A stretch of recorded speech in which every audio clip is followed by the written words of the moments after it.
Connect the Ethernet cable to the ESP Plus control board. Connect the Ethernet cable to an open port on the network switch or router. Next, we will use the controller display to enable the DHCP setpoint. Hold the back button for 3 seconds to access the setpoint menu. Use the up and down arrows to find the DHC setpoint.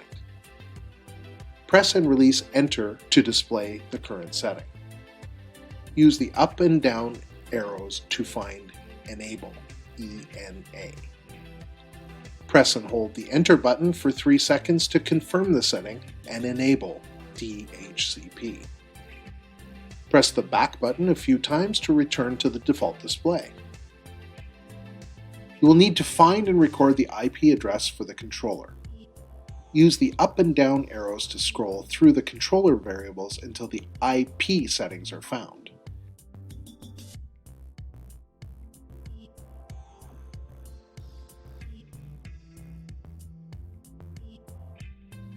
When you get to IP1, press Enter. Those 3 digits are the first digits of your IP address. Press Enter. Press arrow down to get to IP2. Press Enter and you'll see the second group of 3 digits. Press Enter. Repeat for IP3 and IP4.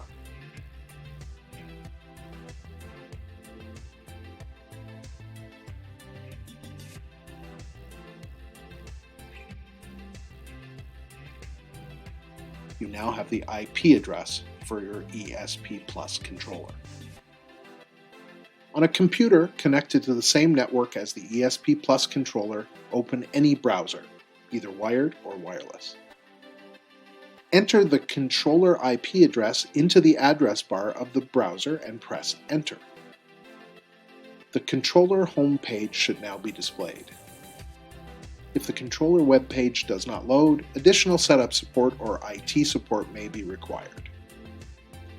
If you want to make any changes to passwords, unit settings, etc., you must first log into the dashboard. If this is the first time accessing this controller, use the defaults, username of key2admin and a password of key2admin. Otherwise, use the username and password you set or were supplied.